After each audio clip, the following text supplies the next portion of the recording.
Hello all, I'm Dr. Vikrant Kishore and I'll be talking about the Bombay Talkies and the Australia-India connection. While many of us think that the Australia-India cinematic connection is something that has been occasional and mainly explored post-mid-1990s onwards. But I must tell you the relationship goes way back to the glorious studio era of Indian cinema.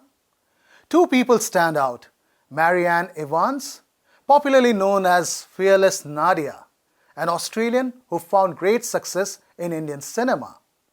The other is, of course, the great Himanshu Rai, one of the pioneers of Indian cinema, founder of the Bombay Talkies. It is through his grandsons, Peter, Paul, and Walter Dietze, based in Melbourne, that many of his work and behind-the-scenes stories have come to light through some exciting works, such as the Bombay Talkies exhibition that was held in Melbourne from 8th February to 2nd July 2017 in the Australian Centre for the Moving Images. Today I have Peter Dietze with me to discuss Bombay Talkies and throw some light on his work.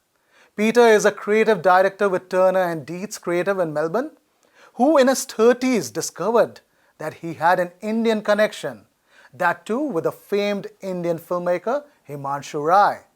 Thus, he and his family embarked on a journey to explore their Indian heritage and to bring to the world the pioneering work that Himanshu Rai did as a filmmaker in India, especially with the foundation of Bombay Talkies, one of the three big film studios of India in the 1930s. Before we get in the interview mode, I would like to provide an overview of the Bombay Talkies and Himanshu's work. I'm going to throw some big names of Indian cinema. And can you guess the connection between them? Himanshu Rai, Devika Rani, Ashok Kumar, Dilip Kumar Devanand, and Madhubala. Have you ever wondered what these pioneers of Indian cinema have in common? Well, they were all associated with the Bombay Talkies, one of the first film studios of India. Himanshu Rai and Devika Rani were the initial founders of the studio and collaborated with others to make the studio a formidable film company of India. Himanshu, a lawyer turned filmmaker, was passionate to tell stories of India. He said, "I, for one, want to produce films on themes which are based on life and problems of India today. It is equally important to remember that only through such an outlook can India be regarded as a country out of the past and as a country of today, a living entity and not a land of fairy tales." His words are still relevant today, and we need many more films that explore the problems that surrounds India and many other new stories that we can do and tell. Co-founder of the Bombay Talkies, Devika Rani is regarded as the first lady of the Indian cinema for her body of work, her electrifying screen presence, acting, and producing many landmark films. Himanshu and Devika launched legendary Ashok Kumar in the film Achut Kanya that catapulted him into stardom. Ashok Kumar became one of the stakeholders of the Bombay Talkies later on. The Bombay Talkies studio, with its high-tech movie studio, laboratories, editing rooms and preview theatre, was the first film company to be registered as a company under the Indian Companies Act. Himanshu spent much time in Europe working in plays, making films. He collaborated with many European filmmakers, but his collaboration with a German filmmaker, Franz Osten, stands out. Osten partnered with Himanshu and worked in India and directed around 15 films for the Bombay Talkies from 1935 to 1939. I will now move on to our interview section with Peter. Hello and welcome, Peter. Tell us about Bombay Talkies and its founder, Himanshu Rai. Well, to understand the Bombay Talkies and Himanshu Rai, you have to really go back to the early 1900s, because that's where it all really began. The Bombay Talkies was the culmination of years of work and Himanshu's journey from Shantiniketan, where he was at school, and as a part of what I believe his parents would have thought that he was maybe involved in the freedom movement at the time. A lot of students of the period would have actually gone to London to fight for freedom, but in a legal way. So they often studied law, and I think this was Himanshu's parents' vision. And I think he got sidetracked when he went to London, simple as that. He fell out of the law and he met up with Mary Heinlein. He was involved in with a good friend, Ninja and Pal, who together, I think the three of them were like a band of gypsies, and they were actually involved in stage plays in London in the early 20s, and that's where it all started. And you know, I believe that Himanshu was in a play called Chu Chin Chow, which hopefully researchers will understand and find documentation of what I believe was where he first tried out with Mary. And subsequent to that, he was involved in a stage play called The Goddess, that was written by Ninja Rampal. Then the troupe really moved from there, where they moved to Germany. Mary took them back to Germany, where Himanshu was immersed in the film culture there through the Amelka studios and UFA at the time. And this is where he studied his skills, I believe, and Mary introduced him to those people of that period, and they embraced. He embraced film at that point. He was involved. I think his first film was The Light of Asia, which was based on the Passion play of Ammergau in Germany.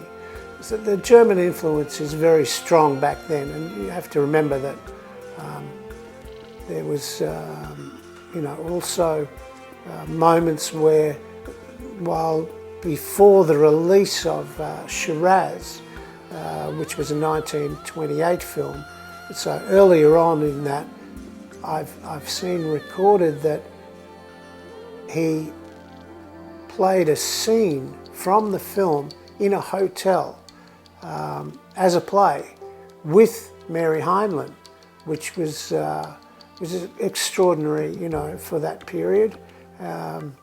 Recognising that they were both involved in the Bombay Talkies early on in the piece, and this was pre-Devakarani, obviously, even though the two women knew of each other in the early days. So what is your connection with the Bombay Talkies? My connection is really that I didn't understand that my grandfather was Indian at all. I found a picture of my grandfather in East Ivanhoe in the family home, and and after looking at the picture, I said to my mum, "That looks like me," and she said, "That's your grandfather." And I said, "But he's Indian," and this sort of opened up a Pandora's box for me, and ever since then I've been on a mission to follow my Indian ancestry. Obviously we didn't have the internet and all those sort of, the digital age hadn't come aboard, and it was really going to the library, finding a book here and there and chasing it down. And we've been ever since on that discovery mission of following and embracing our Indian heritage.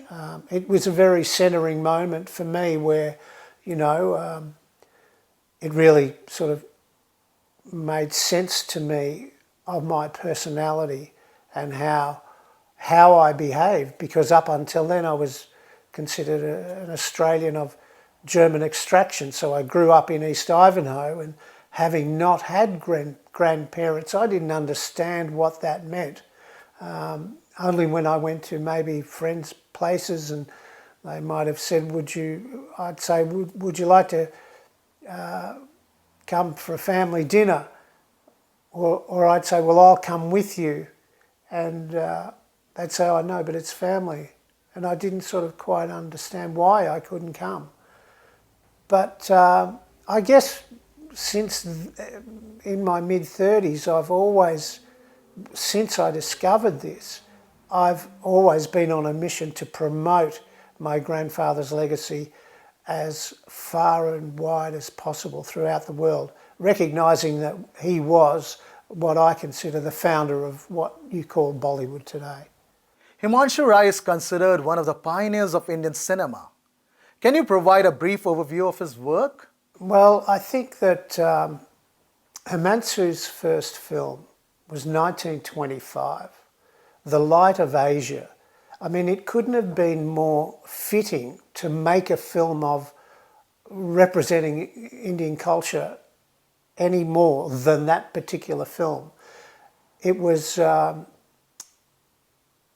highly publicised.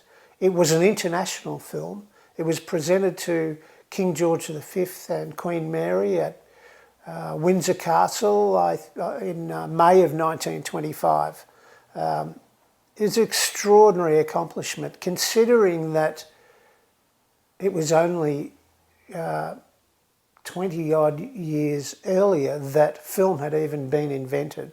The Lumiere brothers, etc., providing this pathway, and you know, these pioneers getting on board with the program, you know, true artists in this way. So, you know, developing scripts and producing a film in 1925. I believe there's transitions in the film, chemical processes that would have taken months to prepare, and all this was done through collaboration of the German-Indian connection at that time,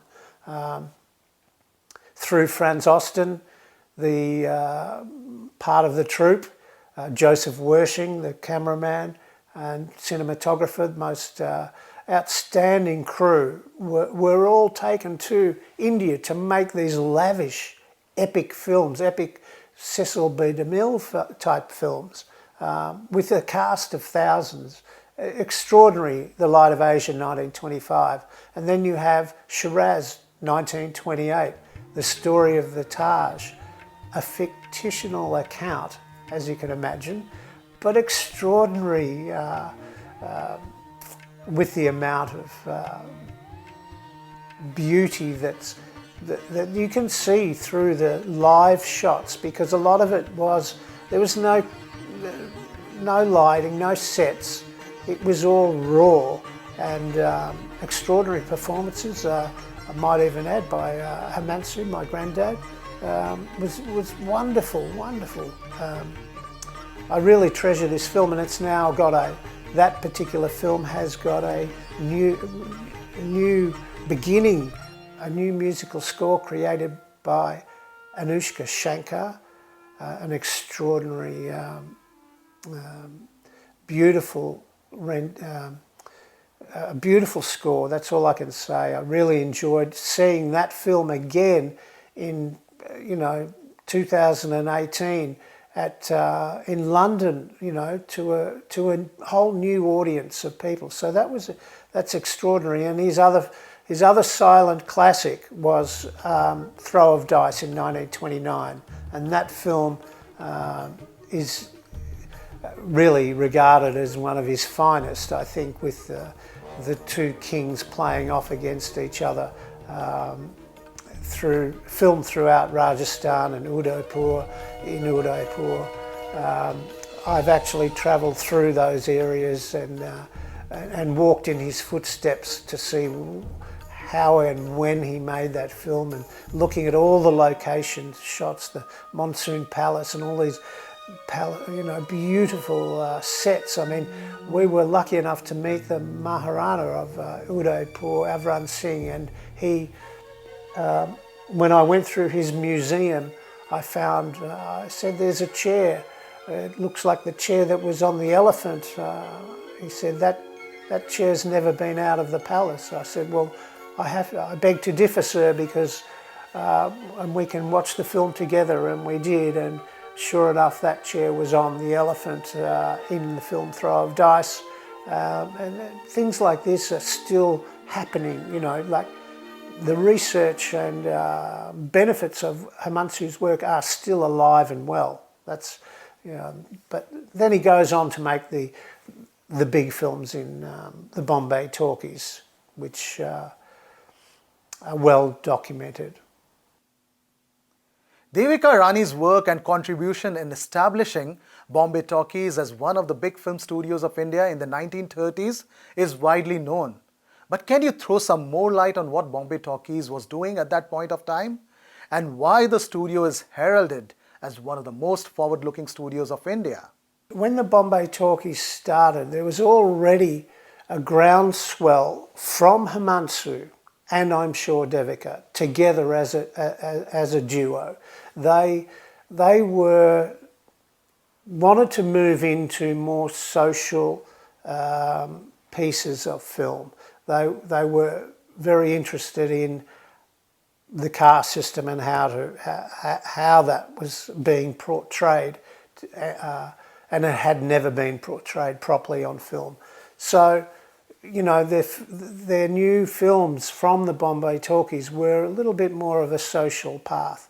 They took a social path. So if we look at Karma, which was the first film just before Bombay Talkies was founded, that had the longest kiss. It was noted for this, which would have been outrageous at the time. Not to say that his early silent films, he didn't have kissing scenes, because he certainly did. And they were with Mary Heinlein or Devika Rani. So lots of strange things were going on back in that day. But Karma was the first film that they starred in together. It stands the test of time, but it was a different view.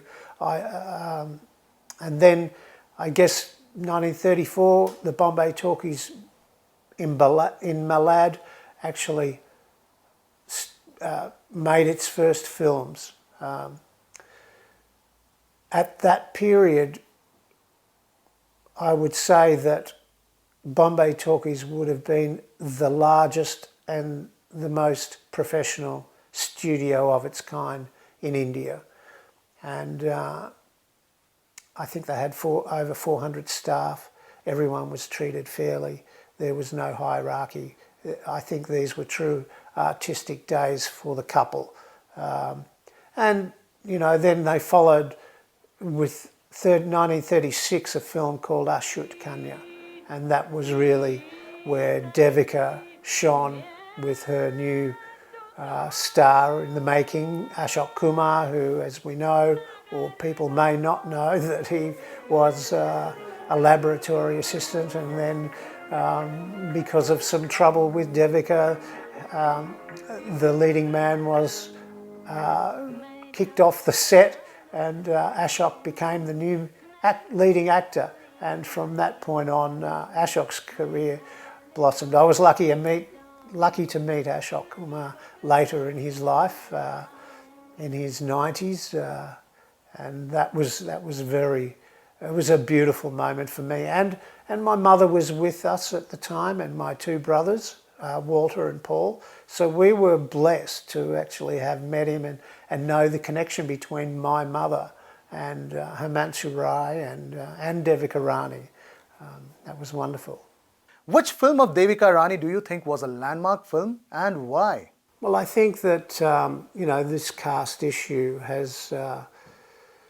it hasn't gone away. It's still very prevalent in India. I mean, we have our own problems. They're not called the caste system here in Australia, but these are worldwide problems. The treatment of women has always been an issue that we need to identify and make clearer for people.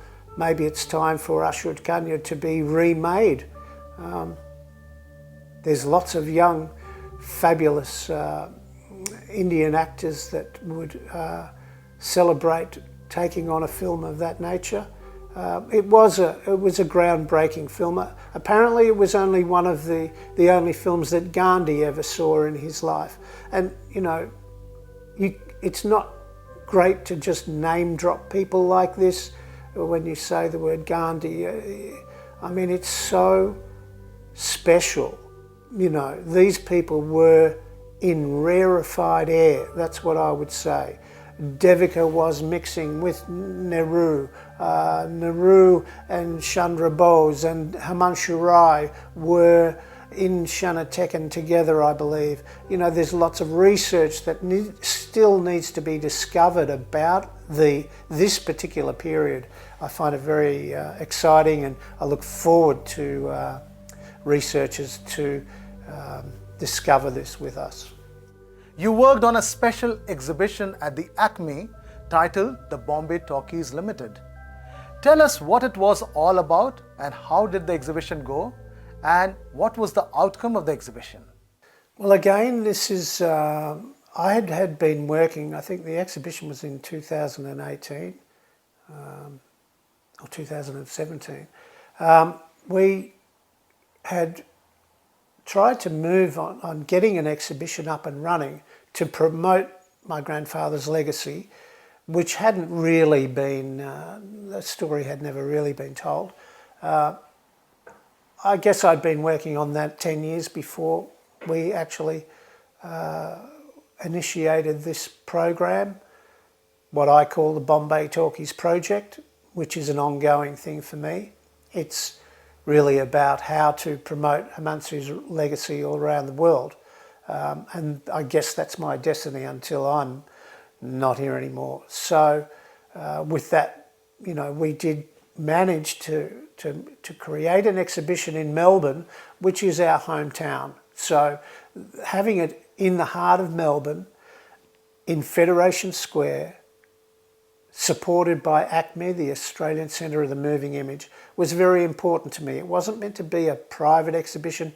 It was meant to be for the general public, at no cost to them, to come and be a part of the new young Indian diaspora that was in Melbourne, or that is in Melbourne, which, the population is growing and growing, and there's a lot more Indian influence coming. And it's wonderful to mix these cultures together. And so to have an Australian presenting a Bombay Talkies exhibition in Melbourne is quite crazy in itself. But I think we had maybe over 100,000 people view that exhibition over a 6-month period. It was a snapshot of what I call the Dietze family archive, which is over 3,000 pieces of material. We showed 75 pieces of a 3,000 piece collection. The collection was gifted to us from the Rurik Museum in New York through the kind efforts of Daniel Enton, who has still since passed away, a very good friend. And we're entrusted with looking after this legacy. Therefore, that exhibition is what I call a vignette of what is to come. And I'm hoping that maybe through this film that other people will find a benefit to seeing the rest of this beautiful archive that we have, so that we can actually promote it around the world. There definitely needs to be an exhibition in London. There definitely needs to be an exhibition in Germany. And there definitely needs to be one in India, where we would love to bring all of these things back and leave them in India, which is where they belong. But to get this happening costs a lot of money and a lot of time. So I'll leave that up to all the viewers. Maybe they can help us through that. I don't know, but we think it's very valuable. Not just what is the outcome of this exhibition? It's going forward and presenting new exhibitions to new people to get an understanding of what the real roots of Bollywood were. And so we're very positive about doing that. And I hope, the pre-COVID and the post-COVID worlds are just, it was and is a vibrant cultural mix in Australia for promoting and exhibiting India's film history. What is your view on the current Australia-India film relations? Do you think much work is needed in this space?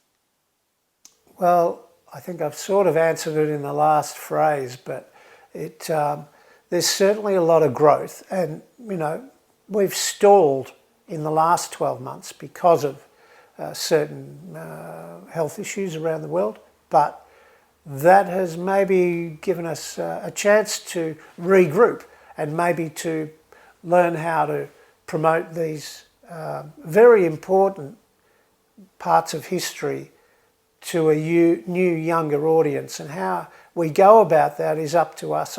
As I said, exhibitions are very important. They'll take maybe a different format. We've started a new website called bombaytalkies.com.au. We'd love to encourage researchers to be involved in our archive.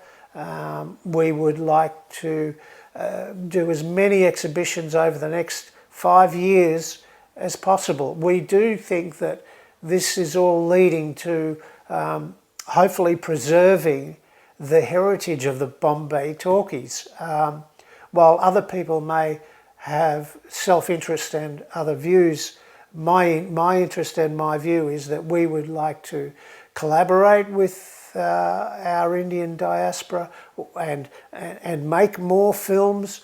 When we speak of Ashut Kanya, maybe there is that remake that should be entrusted to a new young filmmaker. Perhaps we can make sure that the Bombay Talkies studios in Malad are preserved.